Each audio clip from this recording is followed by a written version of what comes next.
একটা ব্যানার ধরতেও 6টা মানুষের প্রয়োজন হয়। গত 16 বছর দেখেছি এই ব্যানার ধরার জন্য 6টা মানুষ খুঁজে পাওয়া যায় নাই। আজকে আপনাদের ব্যানারের পিছনে শত শত মানুষ এসে দাঁড়ায়। এই মানুষগুলো সেদিন গত 16টা বছর ছাত্রলীগের পিছনে এসে দাঁড়িয়েছে। এই 16 বছরের দিকে তাকান। আমরা ফেসিবাদের বিরুদ্ধে আপনাদের লড়াই এবং সংগ্রামকে আমরা সবসময় সম্মান জানাই। একই সাথে সাথে আপনাদেরকে মনে করিয়ে দিতে চাই, এই বাংলাদেশে আবার যারা ছাত্রলীগ হয়ে উঠতে চাইবে, যারা শিক্ষার্থীদের বিপক্ষে অবস্থান নিবে, তাদের পরিণতি ঠিক ছাত্রলীগের মতোই হবে।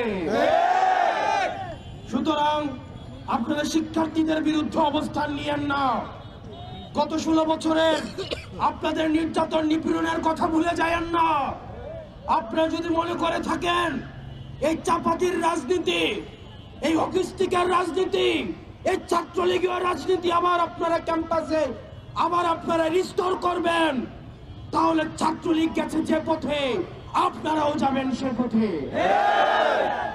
প্রিয় সহযোদ্ধা, এই গণতন্ত্র উত্তরণের এই যে লড়াই, এই লড়াই আমাদের সমন্বিত লড়াই। এই লড়াই আমাদের যে শহীদ হয়েছে যারা, তাদের রক্তের দায় আমাদের উপরে রয়েছে, তাদের রক্তের দায়বদ্ধতা আমাদের উপরে রয়েছে। তাদের রক্তের উপরে দাঁড়িয়ে আবার আমরা মাদার পার্টির এজেন্ডা বাস্তবায়নের রাজনীতি শিক্ষা প্রতিষ্ঠানগুলোতে রিস্টোর করতে পারি না। আপনার শিক্ষার্থীদের ভাষায় কথা বলুন। শিক্ষার্থীরা কি শুনতে চায়, তারা কি দেখতে চায়, শিক্ষা প্রতিষ্ঠানগুলোতে কেমন রাজনীতি করতে চায়, তারা কি চায়। আপনারা শিক্ষার্থীদের জন্য যদি রাজনীতি করতে চান, তাহলে আপনাদের শিক্ষার্থীদের ভাষায় কথা বলতে হবে, তাদের মতের সাথে চলতে হবে, তাদের পথে চলতে হবে। কিন্তু আপনারা যদি আবার ক্যাডার পলিটিক্স করতে চান, আবার ছাত্রলীগ করতে চান, হল দখল করতে চান, সিট বাণিজ্য করতে চান, চাঁদাবাজি করতে চান, টেন্ডারবাজি করতে চান, আপনার পরিণত হবে সাদ্দামের মতো, পরিণত হবে আনানের মতো। গত 16 বছরে আপনাদের বিরুদ্ধে যে নির্যাতন হয়েছে, এই ফ্যাসিবাদী আওয়ামী লীগ আপনাদেরকে যেভাবে নির্যাতন নিপীড়ন করেছে, আপনারা মজলুম ছিলেন, আপনারা জালিম হয়েন না। আপনারা মজলুম ছিলেন, আপনারা জালিম হয়েন না। আপনারা মজলুম ছিলেন। মজলুম যখন জালিম হয়ে ওঠে, তখন পৃথিবী বসবাসের অযোগ্য হয়ে যায়। আমাদের লড়াই শেষ হয়ে যায় নাই। যারা একবার লড়াইয়ে নেমেছে, লড়াই হচ্ছে মৃত্যু এবং জীবিত থাকার মধ্যবর্তী এই পুরোটা সময়। আমরা যে স্বাধীনতা অর্জন করেছি, আমাদের এই স্বাধীনতা আমাদেরকে রক্ষা করতে হবে। প্রিয় সহযোদ্ধা, আমাদেরকে সবসময় সচেতন থাকতে হবে। আমরা বারবার করে বলতে চাই, কোন শিক্ষা প্রতিষ্ঠান আর সন্ত্রাসের ঠিকানা হবে না। এবং কুয়েটে যেই আমাদের নারকীয় ছাত্রলীগ স্টাইলে যে ধরনের নির্যাতন হয়েছে, আমরা আপনাদেরকে সতর্ক করতে চাই।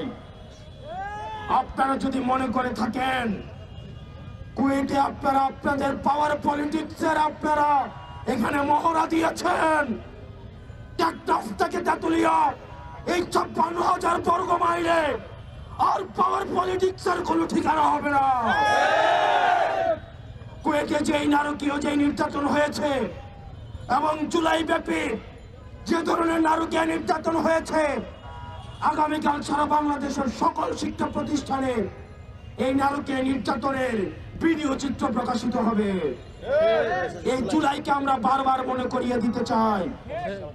এবং আমাদের আগামীকালের কর্মসূচি সারা বাংলাদেশের প্রত্যেকটা শিক্ষা প্রতিষ্ঠানে আমাদের যে জুলাইয়ের নারকীয় যে নির্যাতন নিপীড়ন এবং গতকালের এবং আজকের কুয়েটে যে নির্যাতন নিপীড়ন চালানো হয়েছে, আবার আমরা দেখেছি হেলমেট বাহিনীর আগমন হয়েছে, রামদা বাহিনীর আগমন হয়েছে। তাদেরকে আবার জাতির সামনে প্রকাশ করা হবে। তাদের প্রত্যেকটি শিক্ষা প্রতিষ্ঠানে এবং আমাদের টিএসসিতে ভিডিও প্রদর্শন করা হবে। এবং আপনারা আপনাদের জায়গা থেকে আপনাদের এই সত্যের পক্ষে, ন্যায়ের পক্ষে, এই জুলুমের বিরুদ্ধে আপনার অবস্থান অব্যাহত থাকুক। ইনকিলাব জিন্দাবাদ, ফেসিবাদ নিপাত যাক।